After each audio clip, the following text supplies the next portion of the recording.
Welcome everyone to the launch of Close the Gap's new guidance. My name is Anna Ritchie-Allen. I'm the Executive Director of Close the Gap, and I'm absolutely delighted to welcome you here to launch this really new, exciting bit of work for us. I've got a few points of housekeeping, and then we can go through what you can expect from today. There's still a few other people joining the meeting, but we will just get started. So in terms of housekeeping, just to let you know that this event will be recorded, but attendee information is not visible. So names, your names, the chat, the questions, these are not visible to other attendees. If you do lose your connection, please rejoin the event. Our colleague Patricia will be keeping an eye to make sure that everyone will be able to be let back in, or for anyone that joins late. And we would ask all attendees, do submit your questions through the question and answer function, and you can put these in the Q&A at any time during the event. So I would encourage you to do that.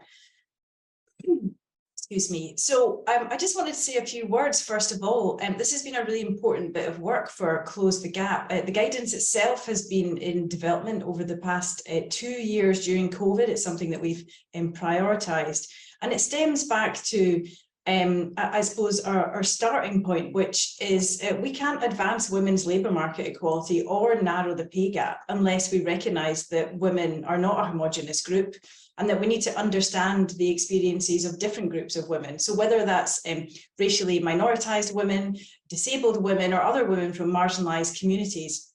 And the origins of this work, the guidance itself, stems back to when we were really quite keenly aware that there was a need for Scotland-specific data on racialised minorities, women's experiences of the labour market. And there was a real dearth of information which spoke to what the understanding was of the intersections between racism and sexism for women workers in Scotland. And so we set out to do a bit of research then, which was published in 2019 called Still Not Visible. And as I mentioned, this guidance has been in the development for the past 2 years. So we've been using the findings from the research in our advocacy work to advocate for an intersectional approach to labour market policy making and other policy which relates to the broad causes of the gender pay gap. But we know we also need a change within workplaces. And so this guidance for employers is intended to enable the types of actions and the activity that we know will make a difference for women in the workplace. And I wanted to take a moment to thank the women who generously gave up their time and energy to talk about their experiences. They're very often asked to do this, but also we were quite keen that we wanted to hear what the solutions were. So what actions the employers needed to take to actually improve things for women from racially minoritized communities. And this guidance is intended to amplify their voices. So thank you to all of the women who have participated in the development process. Also thanks to the employers, the trade unions, the equality organisations, and the individuals whose insight, expertise and their experiences really shaped the development of guidance. So in terms of the agenda today, we're really pleased to have the Minister for Just Transition, Employment and Fair Work, Richard Lockhead here, who's going to be speaking and also has a little bit of time to take questions afterwards. And then following the Minister, Close the Gap's Policy and Development Manager, Lindsay Millen, will be presenting on the guidance itself, taking you through what the guidance includes. And then following that, we're absolutely delighted to be having a panel session with a Q&A, which will be chaired by Gillian Neish, who's the Principal Consultant at Neish Training. And we're really pleased to have a panel of excellent women in Mariam, Ahmed, Aarti, Joshi and Sharan, Virdee. So really looking forward to hearing that discussion later on. So moving on then, just check that the Minister is with us here just now. We can move right on. Minister, are you in? Just checking that you're available here. Sorry, I think the Minister is running a bit late. I think he's stuck in traffic. Okay, Right, okay, stuck in traffic. Okay, so I think what we'll do then is we will just move straight on to the next item on the agenda, and hopefully the Minister will be able to join us. So instead, you can have hear about the guidance up front. So I'll pass you over to my colleague, Lindsay Millen, who is Close the Gap's Policy and Development Manager, who has led on the development of the guidance. Lindsay. Thanks, Anna. Okay, let me just share my screen and fingers crossed this will work. Here we go. Okay. Well, thanks also to everyone for attending. My name's Lindsay. I'm the Policy and Development Manager at Close the Gap, and I've been heavily involved in the development of this guidance. So as Anna mentioned already, I also would really like to recognise the contributions of women from racially minoritised communities and the organisations that represent them for contributing to the development of this guidance. It really would not have been possible without them, and also thanks to the employers and trade unions who helped us along the way. It's really important to me to say that racially minoritised women's voices, experiences and recommendations on solutions are the foundation of this guidance. So I am not here as a white woman to speak for racially minoritised women. I'm here to speak about racism, about gender inequality, about the intersections of those, about what we've learned about racially minoritised women's experiences and what employers need to do to address them, because we really need to get comfortable talking about racism in the workplace in order to build this into our work. So again, first of all, I'd like to make a short note on terminology. As I mentioned, this guidance is focused on racially minoritised women's experiences of work, and it describes the inequalities and discrimination that are faced by particular groups of women because of the colour of their skin or other characteristics that are racialised. So we talk about race as a social construct, and this means that ideas of what constitutes, for example, whiteness or blackness are not rooted in biological realities, but they are socially created. And that doesn't mean that race doesn't exist. It does, but in a very different way from how people think it does. So race is not about biological difference, but socially assigned difference. And ideas of racial difference underpin the power imbalance in society. And so racialization is a really complex social process through which groups of people are designated as being part of a particular race and treated differently and discriminated against as a result.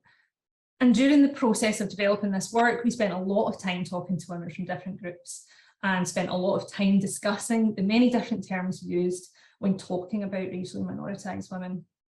We recognise that some women will feel more comfortable with some terms than others, some will be uncomfortable with any term. It's really important to acknowledge this, to recognise that women aren't a homogenous group, and women with different backgrounds and heritages have divergent and specific experiences of employment and inequality.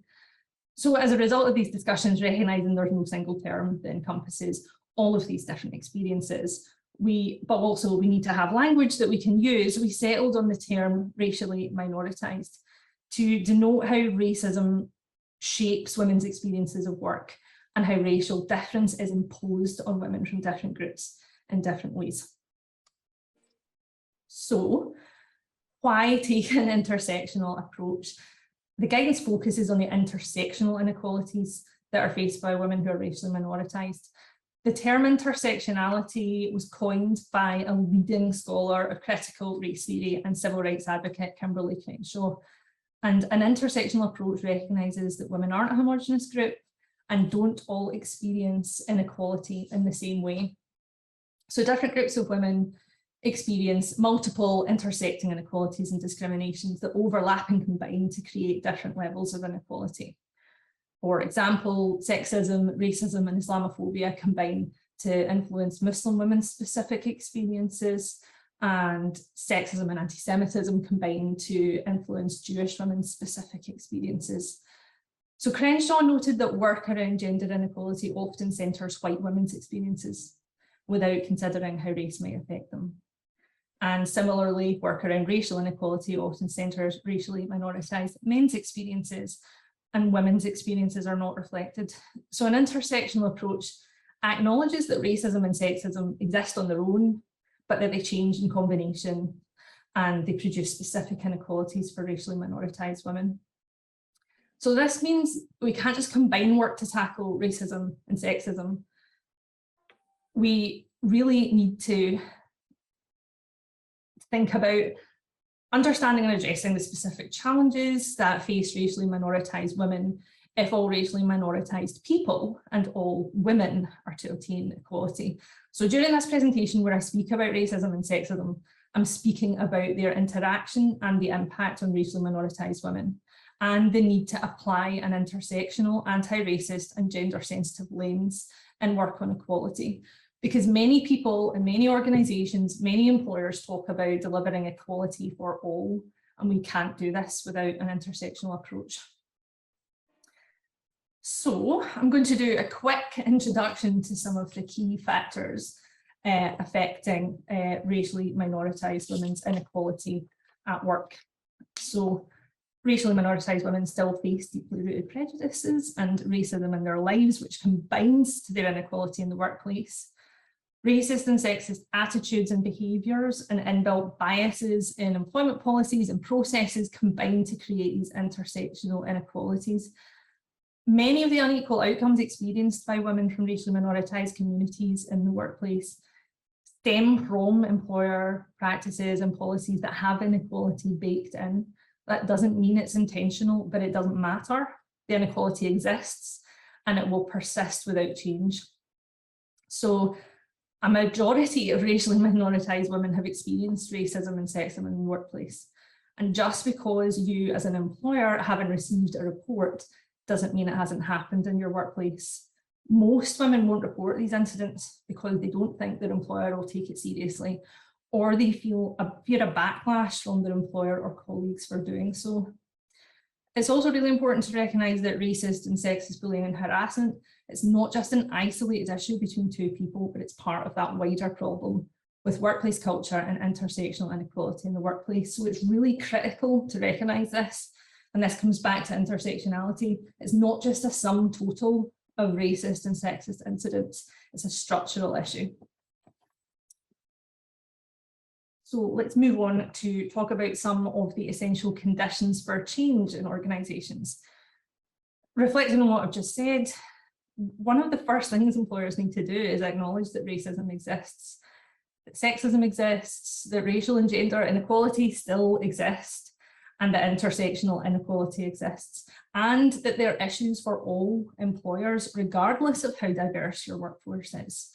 You've got to be willing to examine your policies and practices and to look for inequalities. You can't just expect that they'll be obvious to you. You need to be proactive. You've got to be willing to take a step back and to take an objective view of your organisation and to be honest about the challenges you face, because this is what gender-sensitive anti-racist practice entails. So acknowledging all of this and taking responsibility for change is the first step. It's also important to recognise change doesn't happen overnight. It takes commitment and sustained effort, but with that you can create tangible change for women in your organisation. So that is why we have created our new guidance. So the guidance, again, focuses on the specific inequalities that are faced by women who are racially minoritized and how to address them.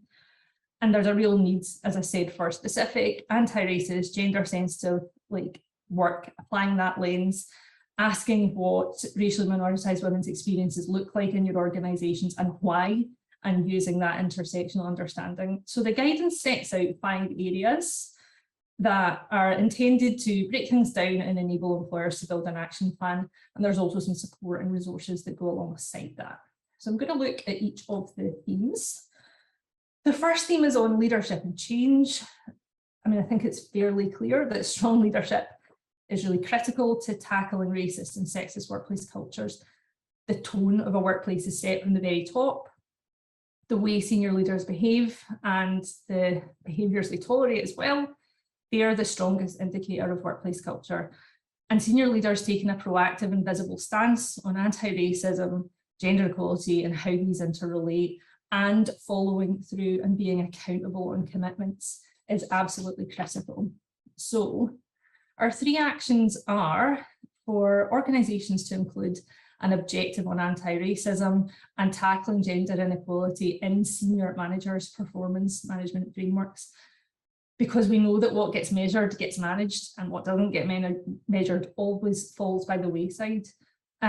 This is the best way to take practical and measurable action to demonstrate leadership and organisational commitment, and it's really important for boards to ensure there's accountability at that most senior level of chief executive or equivalent. So that leads us on to setting targets to demonstrating accountability. Again, what gets measured gets managed. So you need to set targets, you need to measure progress, you need to report on that progress, including where you haven't met them, because the key is to be honest, to learn and to say what you'll do differently.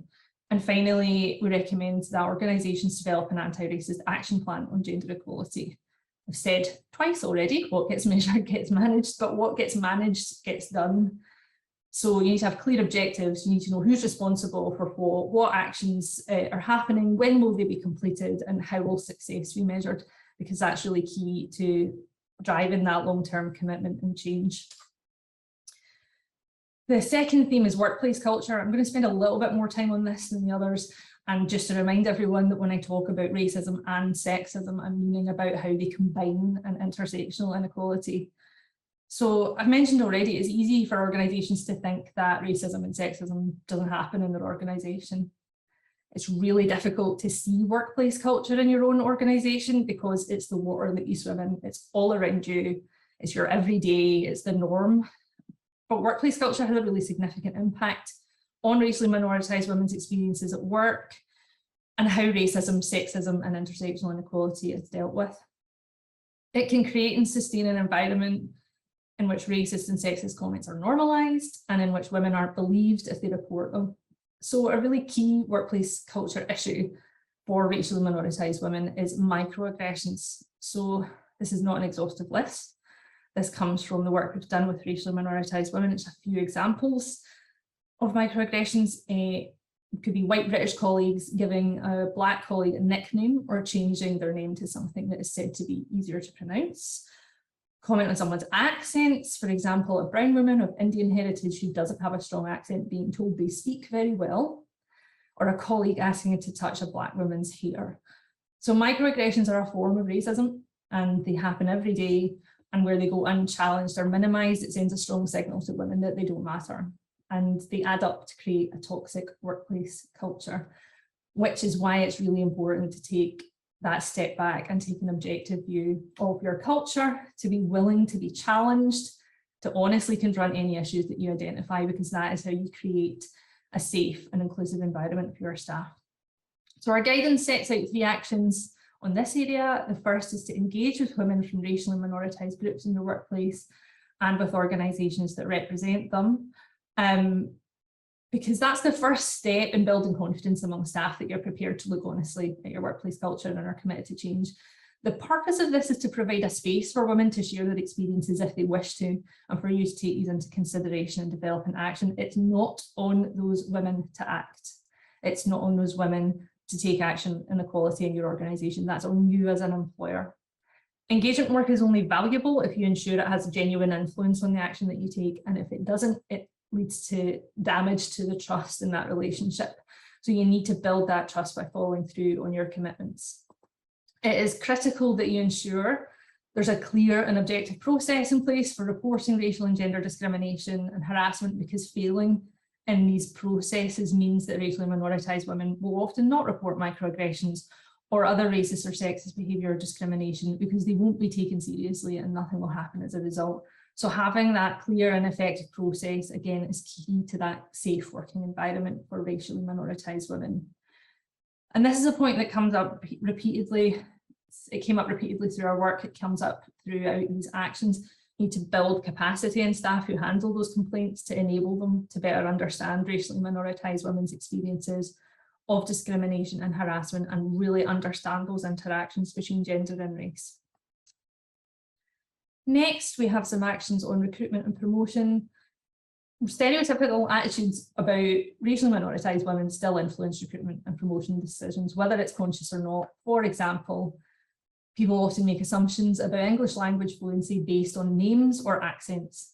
There's a strong role of discretion in influencing decisions, but it's also about the shape of policies and processes that have historically created barriers for different routes. So reviewing your policy and practice with an intersectional, anti-racist and gender-sensitive lens is really key to rooting out any problems. So these are three pretty standard actions. You need to standardise your process, use anonymised applications, clear job descriptions and person specs, and have standardised scoring. You need to equality proof your interview process by having good representation on your panel, asking candidates the same questions so they're held to the same standards, and scoring against standardised criteria only. And again, you need to build capacity and keep people who are involved in hiring decisions on equality and anti-racism in recruitment. And we also recommend the use of positive action, and that's why we have a supporting resource on this, which has some further details.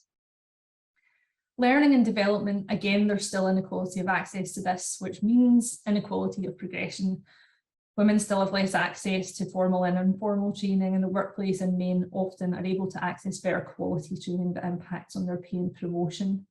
It's really important when thinking about learning and development to recognise that it is not about building women's confidence, it's about tackling barriers. So again, these are three fairly standard and obvious actions. Ensuring you've got a transparent process for accessing learning and development is critical. Recognising how the role of discretion can impact access, and building capacity in decision makers on how gender inequality and racism might influence these things. Offering a broader range of learning and development is a good way to widen access, for example, face-to-face or online opportunities, shadowing or support to gain work-related qualifications, which is particularly key for migrant women who might have qualifications gained in another country, and sometimes it's very difficult for them to get the support they need to convert them if they're not recognised. And again, providing opportunities that are accessible to employees who work part-time or flexibly to accommodate people who might have caring roles or people who might not be office-based. The final theme is flexible working. I'm sure most people are fairly well versed in what flexible working is and how it interacts with women's inequality in the workplace. Women still do the vast majority of childcare and care for older people, and they're 4 times more likely to give up employment because of multiple caring responsibilities, and these barriers are often more acute for racially minoritised women. We often heard during the engagement work that we did before developing this guidance that in some communities there's a presumption of care for family members by women in those families. So it's really important, again, with these actions to remember you're taking an anti-racist, gender-sensitive approach to this. Offering part-time and other flexible options at all levels of your organisation is really important, using a range of models, for example, compressed hours, term time, job share, and also working to extend the use of part-time and flexible working more into those senior levels where they often aren't present. Again, it's really important to deliver capacity building to staff who make decisions on flexible working and who manage flexible working, because line managers are gatekeepers in this, and where there's discretion or unclear parameters, there's scope for bias. So it's important to ensure line managers are supported to manage flexible working in their teams, but also have training on how discrimination and assumptions might affect decisions. And there's also some information in there on supporting women returners. So we also, as I said, have some supporting resources that are intended to help you really work hard on the implementation of these actions. So we've got key messages, which is just a summary of the key messages in the guidance, which is really useful for key people involved in your action plan to have to hand.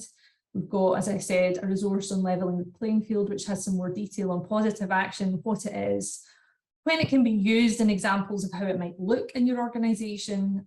Our using data resources a guide on how to gather the data that you might need to identify where you might have issues with policies and practices, diversity, and to create a solid evidence base for your organisation to set your priorities for change.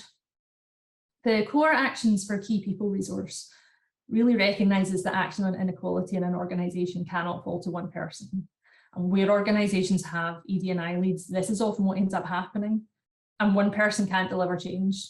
Everyone has to play their part if action is to be properly embedded. So the resource sets out what action should be taken by key people, and it's got specific actions for senior leaders and line managers and HR staff. So it just helps you allocate the right actions to the right people, basically, when you're developing your work. Capacity building for key roles partners with this resource because it sets out what training and capacity building those key people will need to enable them to be effective in delivering their action. And then finally, we've got our action plan checklist, which is just a template that links to all of the actions in the guidance, which will help you develop something that fits your organisation. So just to end, I would like to say thank you for listening. Remember that employers are key actors in society, and they play a really important role in shaping norms, values, and communities in the economy.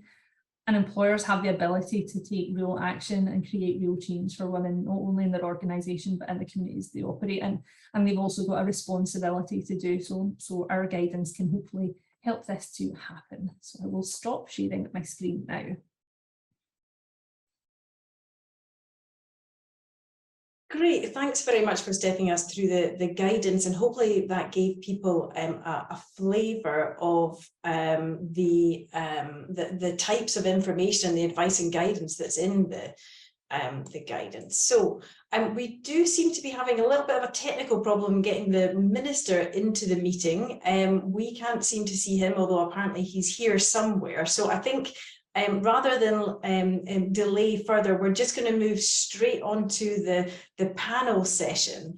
So we're really delighted to have a fantastic panel of speakers here, and really pleased to be chaired by Gillian Neish. So Gillian works throughout the UK with individuals and organisations in all sectors to help them recognise and fulfil their potential.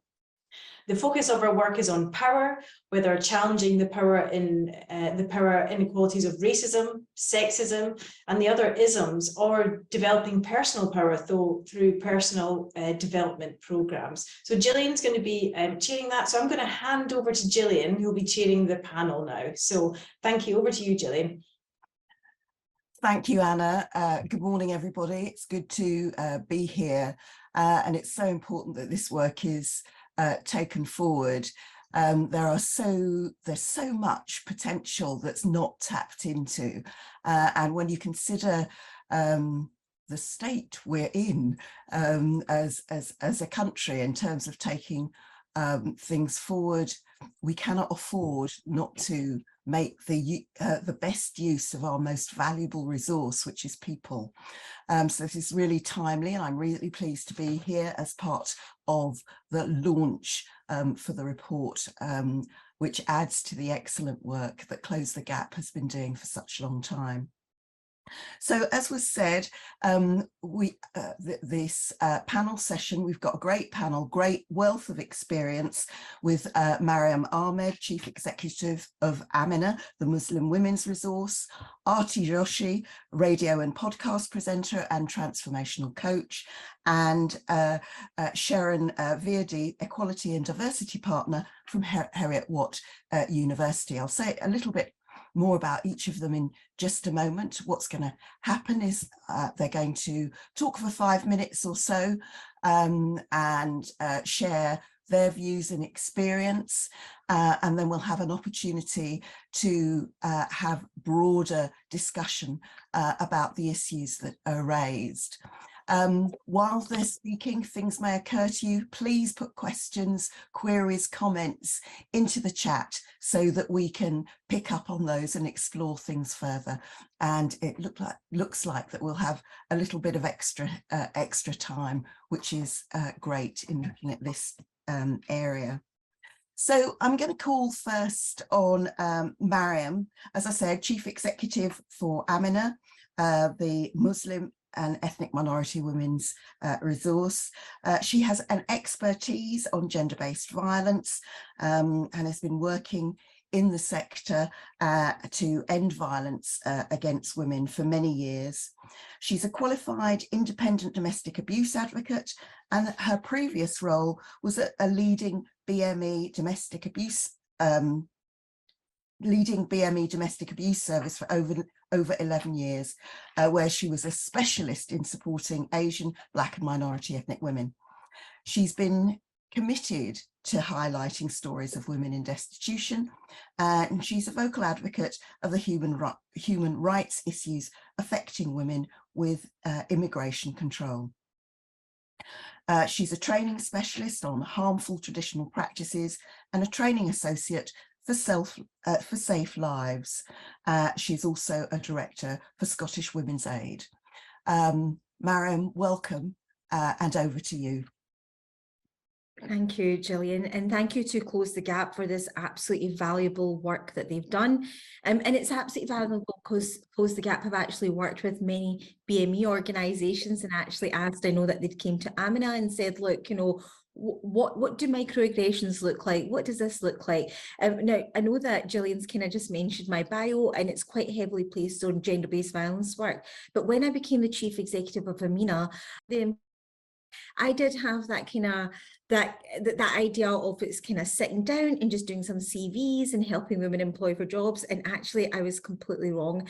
I didn't realize the amount of marginalization out there for the women that were looking and seeking employment, and just the amount of help that they needed. We actually did a report, and it was on information technology, and it was really about the impact of digitalised employment on BME women in Scotland. And we spoke to about 275 women about during the pandemic and how everything had suddenly become digitalised. And the impact on so many women that we were supporting, everything became about upload your CV, you know, or write this down, or, you know, we'll have a Zoom interview. And there was many things that kind of came out this report.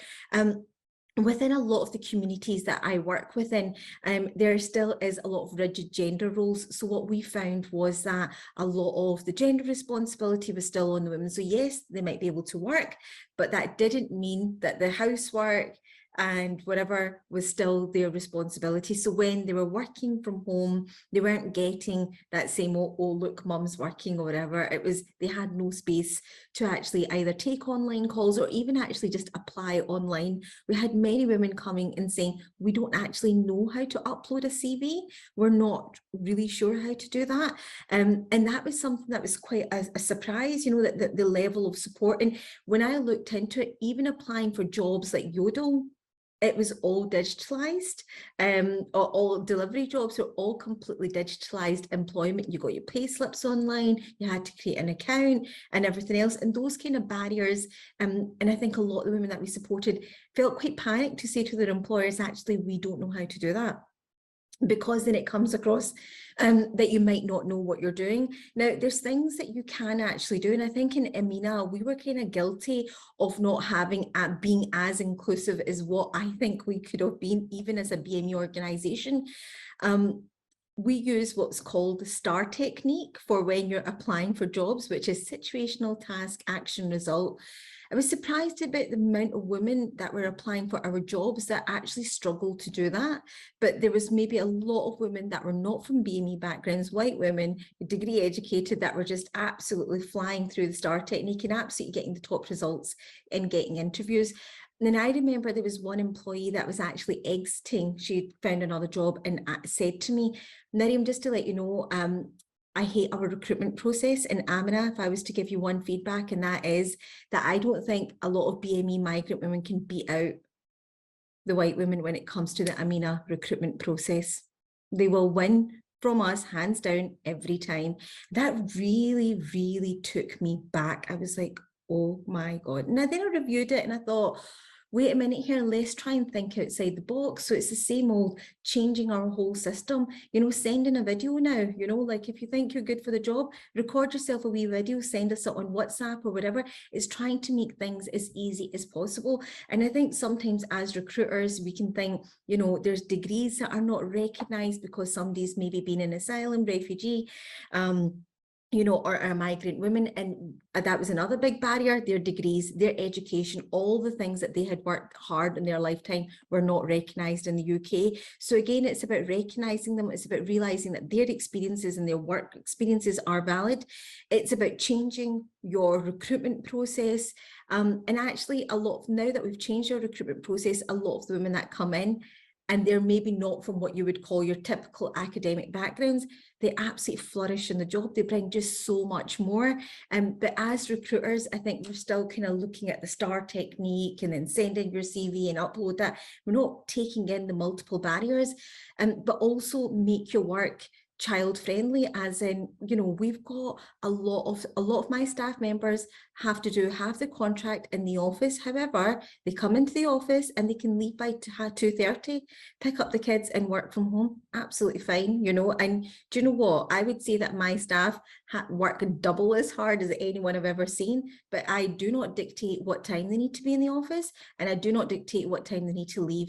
And you know what? Your children are an absolute priority, and that's what keeps them in jobs. That's what keeps them in Amina, I think, because of that really family friendly policy. And I understand that majority of my staff are BME women. They need to pray, they need to, you know, they need to read their namaz, and they all kind of just disappear. And I don't dictate that. They can do that anytime they want. And also, like I said, their childcare is really, really important, and that's absolutely fine with me. We try and be inclusive as possible. So if you can, as an employer, think outside the box and have those accommodations, please do, because I did that and it just makes such a big difference. And you know what? We're all just such hard workers as women. We always have been, you know, it's just kind of the way it's always been. We all work just as hard. It doesn't take away from that. So again, it's just thinking outside that typical box of the way we're working. So thank you so much. Sorry if I've gone on a bit there. So haven't gone on at all. That's really helpful to pull out some of those kind of obvious points that can be so obvious in that people don't really think about them at all. It's interesting that transition to digital and the impact that it had on lots of people, and our own the internal barriers that can stop people saying, I didn't understand that, or I wasn't able to do that, and creating ways for people to get over that is really so important. And you're right, it's a step outside that typical box. We'll have some, we're going to hear from the other speakers, and then we'll open up to have some questions, and there are a few questions coming in, so that will be great. But I'm going to call on now on Aarti Joshi, who has spent 21 years working primarily in the music industry, previously as a head of marketing, communications and sponsorship at Scotland's biggest music promoter, DF Concerts and Events, as well as being a member of the company's senior management team. In addition to her marketing experience, Aarti presents a show on Go Radio and has just launched a brand new podcast with STV's Laura Boyd and Scotland's Big Light podcast network called Out Out. She's a committee member for Soho House Glasgow and is on the advisory board of the Marketing Society Scotland, as well as the board of Subclub's Dazzle initiative, which is focused on increasing diversity in the clubs and DJ scene in Scotland. She's also, as we said, a transformational coach and has recently started a wellness company, Freedom and Joy. You know, the mental well-being is so important and high up on the agenda. Aarti, welcome, and over to you. Thank you very much, Gillian. That makes me sound a lot more impressive than I actually am. So now, please, too many women do that, sell themselves short. So just accept that that's the reality. So I'm going to focus a little bit just on, I guess, like a little bit of my experience within the music industry. And I think to start, where the music industry is in my opinion, is very much in a place where we're still being very defensive about the fact that racism even exists. So yeah, it's an interesting place to work. I think, first of all, today's guidelines are brilliant, are much required. So well done, Close the Gap. I think outlining tangible actions is key, and that's going to be the thing that leads to much needed change. Ultimately, as I've said, in my experience, what is required in the music industry in particular is structural change. Racism and sexism are almost built into the systems, and it's not always obvious. It's always there, but we don't really talk about it. And I think there's this real need to challenge the status quo. We need to ask questions and make lasting change. And there really is a requirement to kind of admit that racism exists, that there is a problem, and not to be defensive, which I have found in my time a lot. You know, I've found myself having conversations about me not liking certain terminology and being told that I was incorrect in that. And it's like, it's a very, very independent choice about the way that you want to be referred to. So I think those are things that people really need to listen to. The outcome's always going to be favourable if people put the time in to actually talk about these issues and take away these barriers. I think, you know, Mariam, a lot of what you were talking about there, those barriers are not always obvious, but once you recognise them, do something about them. I think just to give a kind of clear example of where the music industry is, there was a bunch of research done by an amazing woman called Vic Bain, which was entitled Counting the Music Industry, the Gender Gap.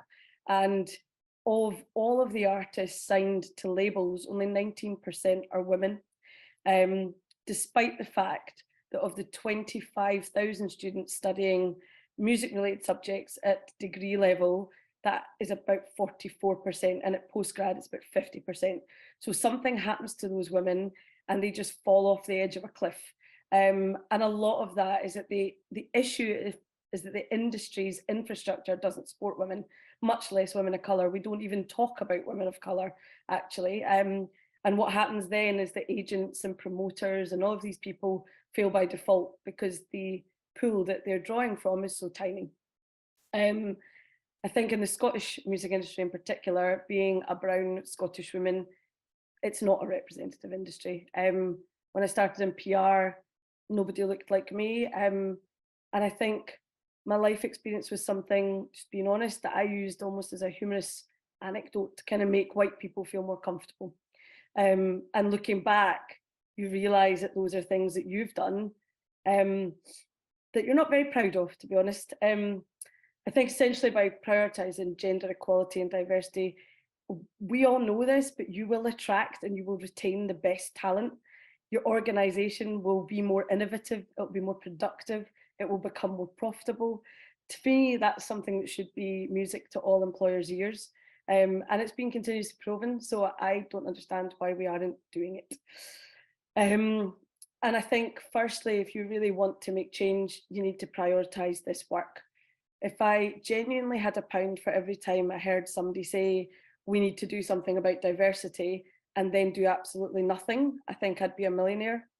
For a lot of my career, I am reading here. I'm trying to go fast. I realise I've got a lot to say. So I think when you talk about these things, you're just like, I think I'm angry. For a lot of my career, I honestly thought that I was lucky not to have experienced racism. And I think what I now realise is the problem is that no one actually asked me any questions. And we're very happy to maintain the status quo.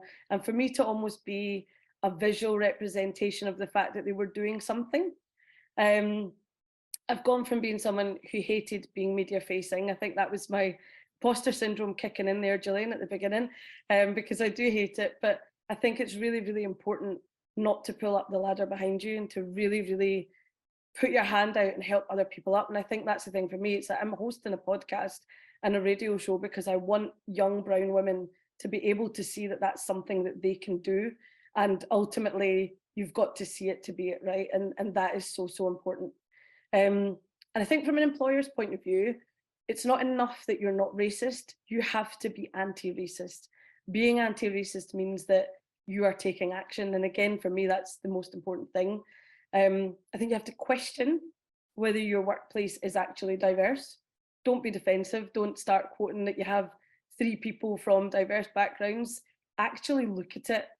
And if you're not sure if you can be, I guess, like non-biased about it, get someone involved outside of your organisation. Speak to somebody who can be kind of impartial.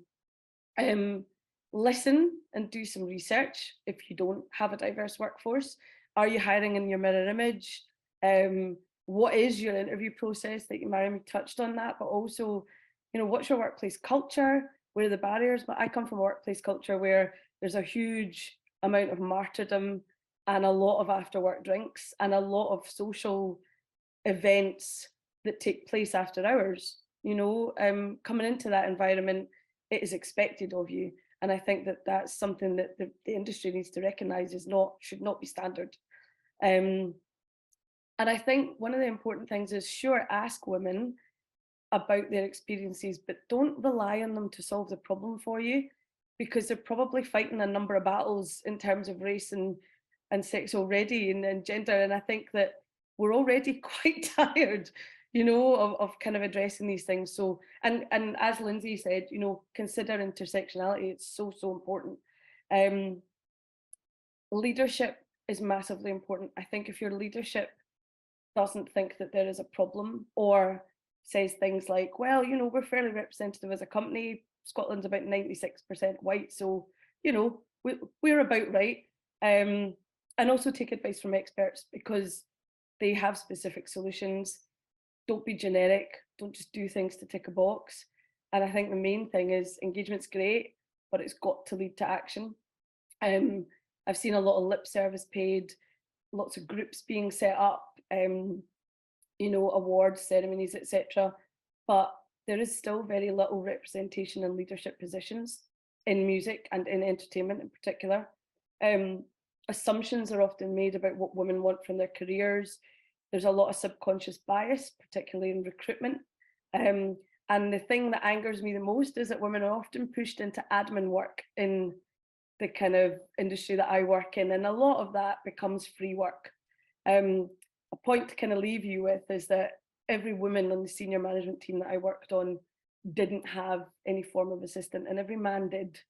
And interestingly, a lot of those women did a lot of free work. And I think that's something that for me is really, it's a problem. It's a problem in every industry. So I will stop ranting, and thank you very much for listening to me. You weren't ranting, but it's the passion behind it when you consider, as we say, all the talent there is that's not tapped into. And yeah, Black women from Black and minority ethnic communities, women of colour, are not the problem. The problem is attitudes towards. So we can't be the ones who are always there. We play a part with our own assertiveness and recognising our imposter syndrome, and recognising that sometimes we behave in ways that are about not rocking the boat and keeping other people comfortable, because there are consequences. We need to continue to work and be in those environments. So let's not guilt trip why that happens. It's because of the systematic nature of racism and sexism and how this all intersects. Thank you, Aarti. A panelist, really pleased to welcome Sharan Virdee, who's the Equality and Diversity Partner at Heriot-Watt University. Sharan has worked in and around the equality field for about 20 years. She's an Edinburgh University graduate and has worked in local government before coming into higher education in 2006. She's keen on true partnership approaches and building successful and outcome-focused joint work, because she believes this is the only way to achieve real, tangible, long-lasting change. Sharan, welcome, and over to you. Thank you very much, and thank you to the previous speakers, really interesting insights. I'm here as a practitioner, really, and I suppose I would call myself, I've written it down here, a long time funner-upper of Close the Gap. So this is the quid pro quo. So, so thanks very much.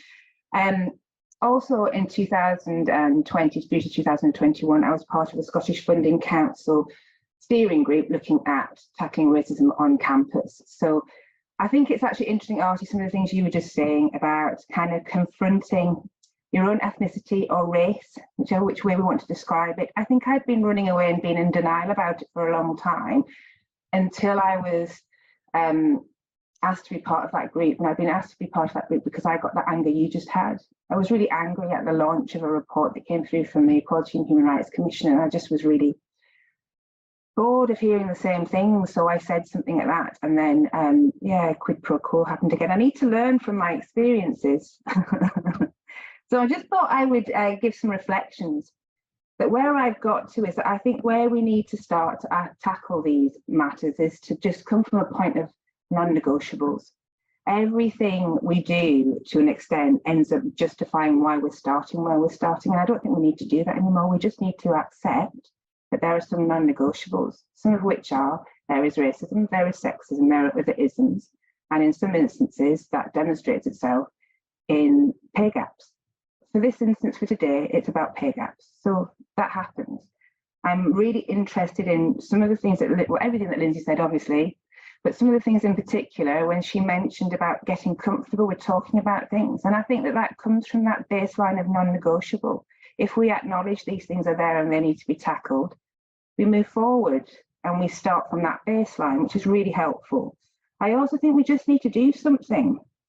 And we need to do something to tackle the thing that we've seen and we know is there. And that's not about collecting more data, it's about doing something with the data we have. And in some of this, it's just very obvious, our data. If we look at boards or we look at chief executive groups, we look at anything, we can see that there is a disparity. And that disparity can be to do with whichever community we are trying to represent in that moment. And that tells us something. We don't really need all the big complicated maths behind it. We can just see it, it's visible. So we just need to do something and we need to embed these things into the everyday. So I'm really pleased that there's something about action planning, but what I really want to see is what that means in the everyday piece. What should our management information look like so that we do something about it? So that it's not always in a ghetto, and I use that term deliberately, in an ED&I related ghetto that sits on the outside. It's not very helpful because yet again, it means we misdirect and it becomes something that we're doing to bring it into the mainstream. And I don't want to talk about mainstreaming anymore. I want to talk about embedding and doing.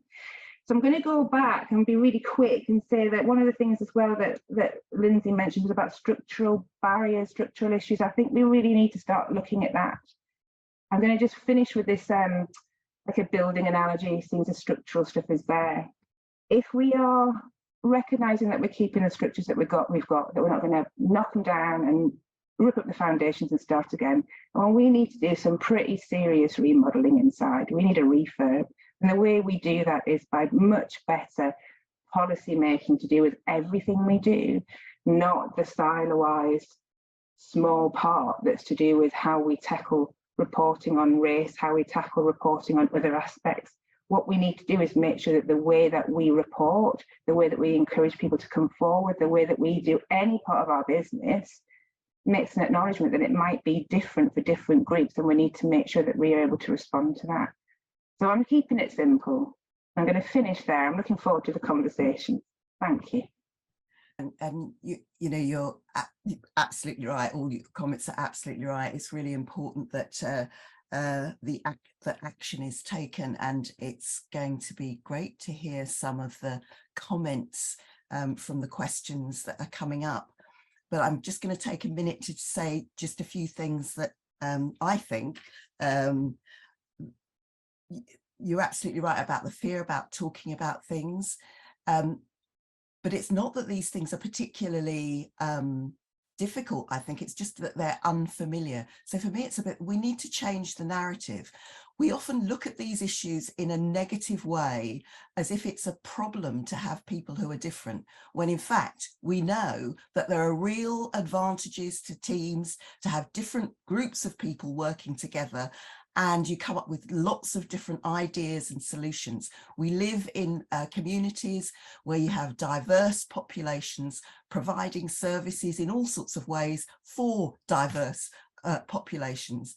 So it is much better for all of us to be able to tap into all of that expertise. So it's about recognizing, you know, we're never going to know everything, but that shouldn't stop us getting involved and doing what we can, and about talking with people, not making decisions for others. I think it came from the disability movement, that nothing about us without us, but that is applicable across the board to every underrepresented group, that can find that people in the more powerful place are making decisions for people in less powerful places without actually talking to them.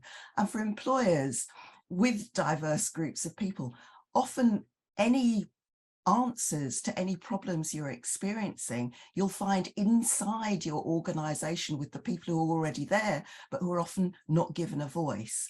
So it's worth then creating those psychologically safe spaces where people know that they can speak out and speak their truth without it being held against them, in that they then find that they're not going to get access to resources and training and all of that. It would have a real impact on their careers. And then, yeah, to take action, as people are saying. Some people have the luxury to talk about the things that are wrong, but it's then having an impact on the people who are actually affected whilst you're just talking about it. You need to take action. And we know that sometimes it will work and sometimes it won't. And when things work, then share that success so that we don't need to have other people trying to discover a wheel you've got rolling. And where it doesn't work, then, you know, sit down with people. Why didn't it work? What do we need to do differently? And do it. So that's my 2 penneth on it all as well. But let's pick up on some of the questions that are coming up here. So one of the questions, are there any that relates to something that hasn't come up much at the moment, but about mentoring? Do you know of any successful examples of reverse mentoring that have been effective in the workplace? Does anybody have any comments around from the panel? Any comments on mentoring and on reverse mentoring?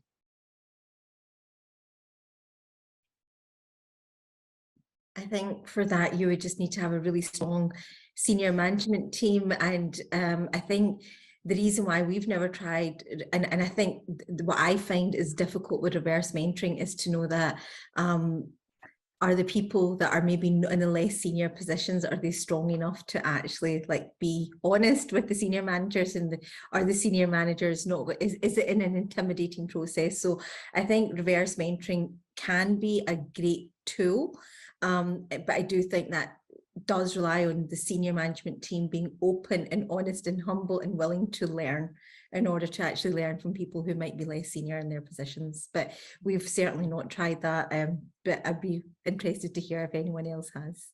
I think, Mariam, just to add to that, we did try that, and your point on being able to kind of speak to people in senior leadership positions, I think what I've seen previously is that it's a process that perhaps needs to be facilitated. And from a kind of coaching background, it's like maybe that is something that a coach steps in and is involved with, because what I've seen before is the reverse mentoring, like the kind of the feedback coming, and already there being almost like a closed response to it, and or a kind of defensive, like, but this is why we do things this way. And if we're having an open discussion, it has to be an open discussion without any judgment or defense. So yeah, I think you're spot on. I think it's the strength of the character or a facilitated process. Certainly for where I've seen reverse mentoring, it has worked well where the managers beforehand have had opportunities, or the mentors or the more senior people, because actually we are talking about people learning from each other. The more senior people have had an opportunity separately before becoming part of the relationship to understand power inequalities first and the impact they play in it. That was the crucial piece for it to work, and for them then on both sides to have time for it to work, to build up a relationship. Just another question here. Go ahead, Sharan. Sharan, go ahead. I see your hand up there. Sorry, thank you. I had seen another question as well that was about mentoring. I think the key bit on this as well is, what do you want? What do we want from the mentoring? I'm sometimes unsure as to who it's to benefit. And I think that sometimes it's to benefit the person who is always in the most powerful position, whether they are mentoring somebody or going as a reverse mentor. I don't know whether it actually has a desired outcome, apart from to look like you're doing something. I don't know. in all honesty.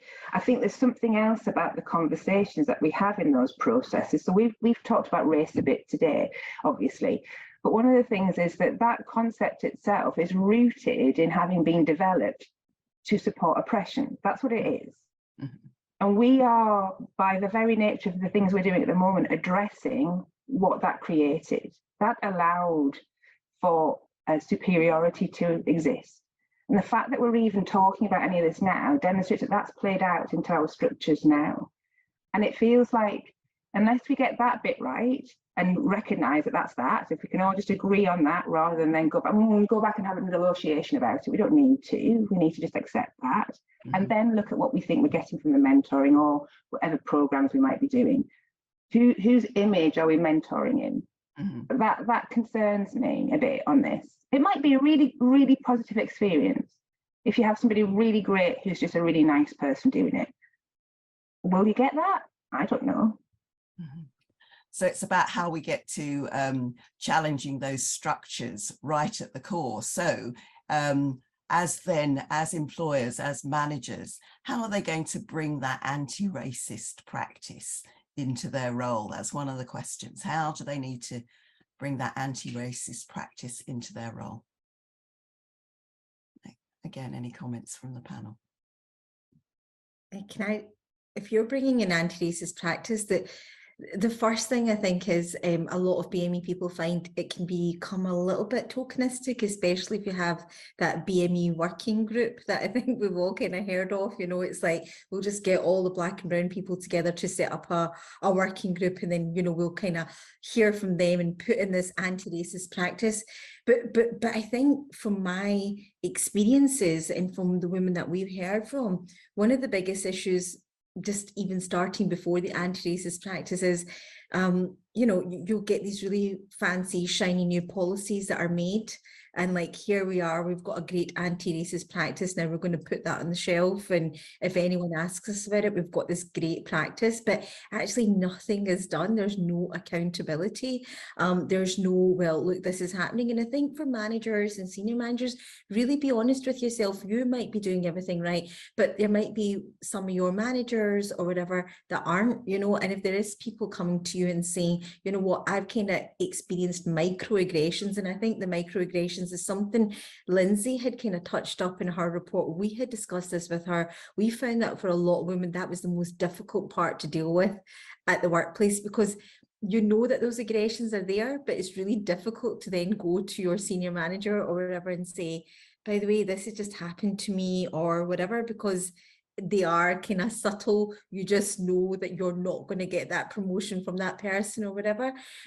So again, it's going kind of back to anti-racist practice needs to be about having, first of all, starting with the accountability. If we're going to be implementing anything, how are we going to know that this is working? Who's going to feed into that? But not making it tokenistic. I think, you know, just by saying, oh, look, we've got a bunch of BME people in our workplace meeting up for an online Zoom meeting. And so many of us have done that, haven't we? We've all been part of that because we're desperate to see change, right? So we're stuck between that. I don't really want to do this, but at the same time, I need to do this, because if I don't, then I'm not feeding into what I want to see change. But then it just becomes a policy in a talking shop. So yeah, that's really what I want to see. I just want to see that implementation of change actually happen, in that accountability. Mm-hmm. Sharan. Sorry, I have a quick comment. I was about to say exactly the same thing about implementation. It's always about showing an example that you're doing something, and also it's not relying on there being a complaints culture. A lot of it is about relying on somebody coming forward to say they've had a bad experience, and that's a really difficult position to put somebody in, especially if they're only starting to be confronted themselves with the fact that there are microaggressions and that these things are happening. And then there becomes an element of voyeurism, if you like, because somebody who then brings a complaint, there's an awkwardness to the person who's receiving that, and then it becomes all about that and how you manage somebody else's response to something. This goes back yet again to if we can demonstrate in how we implement that we know these things happen, and therefore this is how we have a consequence to these actions when they happen. so that then it doesn't feel like it's all down onto the people who are in the least powerful position. I think that's where the problem comes. I don't want to say anything about anything that's been happening to me, because if I say something, then it's all going to be on me, and it's going to be my fault about what happens to somebody else. And it becomes very much about that tiny piece rather than the overall structure and how we've implemented things. So I totally agree, it's about the implementation and showing that there are consequences to actions. And in fact, being proactive rather than waiting for somebody to come forward at all, because we know things happen, so people can be, you know, not wait for things to go wrong, but look at things in advance. Absolutely. There's another question has come up. As a white person, what can I do to be an ally to racially minoritized women in my workplace? If there, what would you say was the top thing that you would want people to do? Just one thing. Go ahead, Aarti. I'd say listen and be genuinely interested. I think that sometimes, even touching on some of the points that both of you made there, is, you know, there's this kind of, we should do this thing, or it's the right thing to do, or that kind of language often gets used. And it's like, actually genuinely be interested in change and want change, because it will benefit you. So, you know, listen and be interested, I think. Absolutely. Either of the others of you one thing to add? Thank you. Absolutely. I think just kind of going back to, I'm thinking about my workplace culture at the moment. We've actually got a different situation where I would say majority of staff are BME, and we've got some non-BME staff. So I think it's kind of almost like a reverse role. Sometimes you kind of sit there going, oh, right, okay, we're actually the majority here. We don't normally see that.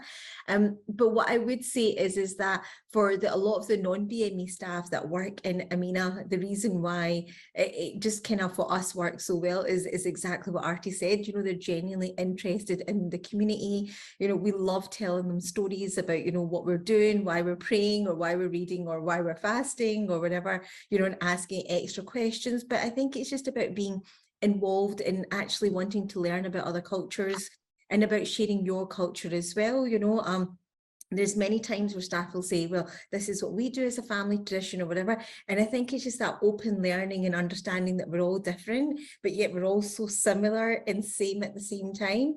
And it's just about celebrating that together also. So I think it's just having that constant unity. But yeah, just about being interested and wanting to learn from each other all the time, I think is what kind of creates that unity, and not judging. So if somebody does tell you about something that is maybe a bit different to you, I think it's just knowing that, you know, people can tell you about their differences without being like, why would you do that for? Is that what you do, or whatever? You know, you don't want to be feeling othered. And I think that's the best thing that you can do, is just being open to learning. Certainly, difference is the reality, isn't it? It becomes a problem when we put in that better worse dynamic. We just need to recognize that difference is okay. It's just different. Many organizations can be good at recruiting for diversity, actually, but then managing in a way that's just similar, the way it's always been done. And it's being open to the fact that we need to change the narrative, remember that the talents that people bring, the advantages in terms of the decisions and the way we're better able to come up with solutions and work with people, that's to everybody's advantage. And we're making the best use of our that underdeveloped talent that is women from Black and minority ethnic communities. Thank you all for taking part. It's good that people know who you are and your details, and I'm sure they'll contact you if you want to know more, and continue the great work, because we need the role models too. So thank you all very much, and to close the gap for this opportunity. I'll hand back to you, Anna. Thanks so much, Gillian, and thanks very much to all the panelists for that really interesting and rich discussion. I think we covered quite a lot of ground. I know there was a lot of questions in the Q&A. I'm sorry we didn't get to all of them in the panel. We're going to try and answer some of them through the chat function. So, but please do get in touch with us afterwards at Close the Gap. if you would like to discuss any of these things further. Also, you'll see we're now joined by the Minister for Just Transition, Employment and Fair Work. Thank you so much for your patience. Sorry you were having technical problems this morning, but I'm sure you've been pleased to actually be able to hear the panel there. Such really interesting discussion there. So thanks very much for joining us. I'll hand over to you, Minister, for your own contribution now. Thank you. Thank you very much, Anna. Can everyone hear me okay? Yes, yes, you're nodding, that's good. Well, don't thank me for my patience. I have to thank you for your patience, because we had many gremlins trying to find a way of getting in where you could recognise my name. But finally, in the fourth device, we got there, and it did give me an opportunity to hear some of the Q&A just beforehand. So just to let everyone know on the panel that I was paying close attention, some good points that were made there, which I'll pick up and learn from as well. So I just want to just say how much I appreciate being invited to participate in this event for the launch of Close the Gaps, guidance for employers on taking an anti-racist approach to tackling women's workplace inequality. And as Minister for Fair Work and Employment, every time I tune into a panel session like we just heard there, I realise how much I've got to learn, and how much more I have to do to make sure I can get to grips with some of the really serious issues that you were discussing there. Because workplace equality is a really important issue, and I want to acknowledge the leadership of Close the Gap and what you bring to highlighting the many issues that women, particularly racially minoritised women, face in the labour market. Now, from a Scottish Government perspective, we want Scotland to be a place where every person has the same opportunities to enter, sustain and progress in a safe, diverse and inclusive labour market. But as you're discussing today, sadly, we are not there yet. There may be some signs of progress. As we know, employers are rightly making some positive strides, but we can't deny there remains consistent disparity in labour market outcomes, as reflected in the pay and employment gaps between racially minoritised women and the rest of the population. And the latest analysis tells us that the employment rate gap between the white and minority ethnic populations in Scotland is just under 12 percentage points. And worryingly, this rises to just over 23 percentage points when we look at white versus minority ethnic women in particular. And the gender pay gap, again, as you've been discussing, persists too. Whilst I'm happy to report that Scotland's gender pay gap for full-time employees has been lower than the UK's since 2003, and that today at 3.7% is lower than the pre-pandemic gap of 7.2%, it's still clear there is a lot of substantive work that's still got to be done. Everyone on this, well, certainly in the panel and the guests, but I'm sure in the call, are aware and know the many factors that lead to labour market inequality for racialised minority women, such as the cultural barriers that are unaddressed by employers and the consistency in hiring racialised minority women into low-paid roles. We also know that women often face gender and racial barriers in combination, further hindering employment and career prospects. And for evidence of this, we need to look no further than Close the Gaps report, Still Not Visible, which of course highlights the challenges in employment for racialised minority women through an intersectional lens. So that is why the Scottish Government will continue to use our leadership role to drive efforts to address the issues that racialised minority women face in the labour market in Scotland. A key element of our work will be the delivery of our new anti-racist employment strategy, which we'll be publishing next week. The aim of this strategy is to support employers through practical guidance, advice and case studies to take an anti-racist and intersectional approach to improving practices across the employment journey, from recruitment to retention to progression as well. Now, the strategy will encourage employers to underpin their activity with a clear awareness of institutional racism and how it can manifest unwittingly or go unchecked in the workplace. And I think we don't have to look much further than the news today or the news yesterday to see a number of stories there which highlight that we still have racism in our society, and indeed cases of institutional racism as well. But we hope to see employers investing in their efforts to create truly diverse, safe and inclusive workplaces. And the strategy is firmly embedded within our approach to fair work and our refreshed Fair Work Action Plan, which will be published alongside it, as I said, next week. The plan presents or represents a new intersectional and coherent approach to addressing workplace inequality through fair work and comprises existing and refreshed actions from the Gender Pay Gap and Disability Employment Action Plans. Through this plan, we outline explicit actions focusing on addressing these intersectional barriers. This includes using existing mechanisms to be more firm and to more widely embed racial equality in the public sector, for instance. And a key example of this is our commitment to make explicit the reference to racial and intersectional equality in the Fair Work First criteria, which we use for public sector funding. We are also developing good practice guidance for employers, which provides information on positive action measures under the Equality Act of 2010 and how employers can apply positive action measures when considering recruitment and retention of racialised minorities. We'll also work with partners to join up the provision of advice and support for employers by establishing a central fair work resource, making it as simple and as efficient as possible for employers to use. So that will include things like advice and tools to promote the benefits of fair work and workplace equality, good practice case studies, and advice on networking and establishing peer support groups for employers. Another key action is to develop the next stage of our race equality workplace training framework, in which anti-racist workplace training can be accessed by public and private employers, providing learning pathways that will build capability of employers to address racial inequality in their workplaces. So alongside these new commitments, we'll also continue to improve the intersectional data available to us to support informed development and evaluation of such activity, so we can address these disparities for all those disadvantaged in the workplace, and again, particularly racialised minority women. In addition to all that, this year we'll continue to deliver activity that supports women to enter and thrive in work.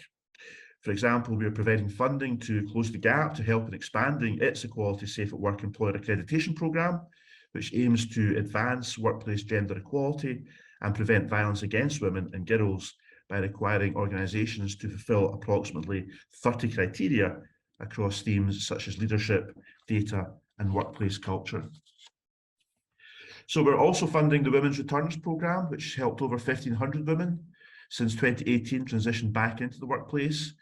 Under that programme, we've got 11 projects receiving funding at the moment, and the Adopt an Intern project in particular supports minority ethnic women with their transition back to the workplace.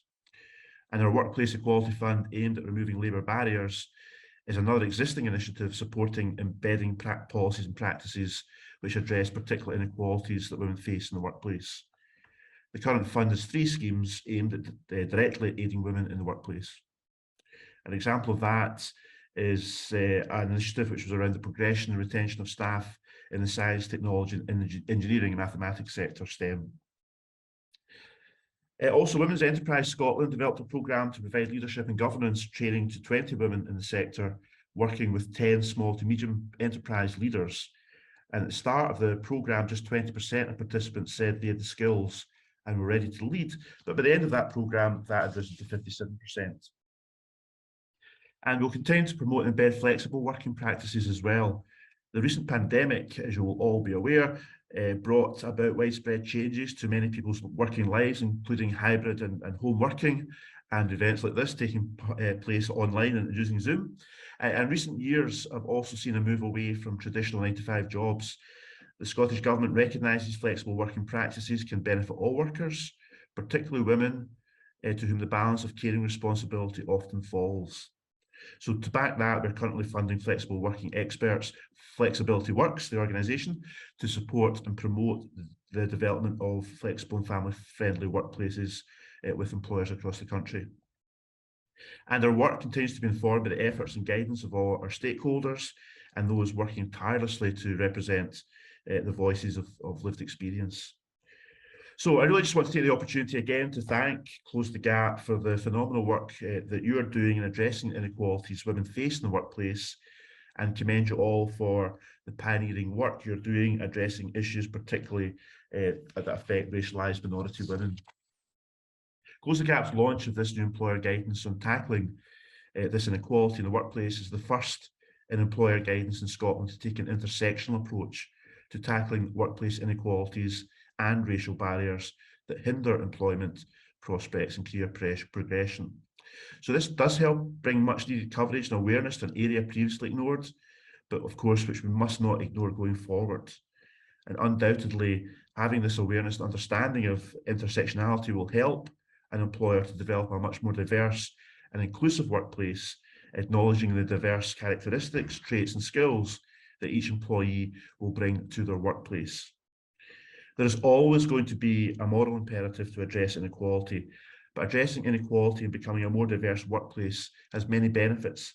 It helps productivity, builds employers' reputations, and sets us in a clear path for what we support in Scotland, which is inclusive economic growth. And we know that the future workforce is much more influenced than ever before by the values and ethos of the organisation they work for. And diversity in the workplace is therefore a win for everyone, for the current and future workforce, for employers, and for wider society and our economy as well. So, very important agenda, very pleased to speak to you today. I look forward to continuing to work with you all to explore practical ways in which we can work in partnership to take forward this agenda and deliver better outcomes for racialised minority women in Scotland. So thanks again for your time and for the opportunity to say a few words to you all today. Great, thanks very much, Minister, and thanks again for bearing with us while we rejigged the agenda there. I know that you had agreed to take a couple of questions. We have just got a couple of minutes left.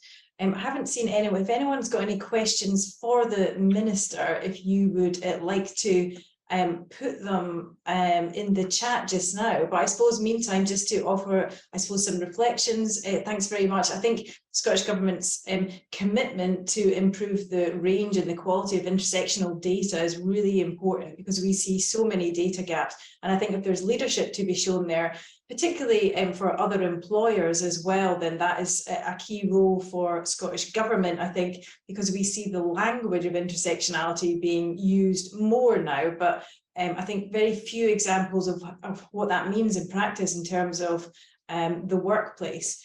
So maybe actually if I could ask you just a quick question before we finish up, which is Scottish Government positions itself as a leader in terms of being a good employer, but I wonder if you could say a few words about Scottish Government's own approach to improving equality for women from racially minoritized communities among its own workforce. Yes, so the Scottish Government has its own framework, and obviously we are working across with the rest of the public sector as well. So we recognise, and of course the civil service and the permanent secretary, because we've got ministers in civil service, they work closely together on this and take this very seriously indeed. And the framework we have is all about engaging not just leaders but all parts of the organisation. And I think what's really important, of course, is how we measure the outcome of that and how we evaluate that, which is something I'm personally hoping to find out a lot more about in the future. Fantastic, thanks very much. So we're just about at time now. I will just finish on, there's a comment in the Q&A sessions, which is a comment/question, which is really about the importance for funding for specialist organisations, I think. So it's something that I will leave with you, certainly, Minister, to make sure that organisations working on these issues are adequately funded. So I would just like to finish off by thanking the Minister for your contribution, but also really extending our thanks to Gillian and to Mariam and Aarti and Sharan for your contributions in the panel sessions. It's been a really, really rich discussion, I think. I'm really pleased to launch this event. And just to let you know that a reminder that we will be, the guidance is available online today. We'll also be sending sending a copy of you to all attendees with the link. Please do share widely.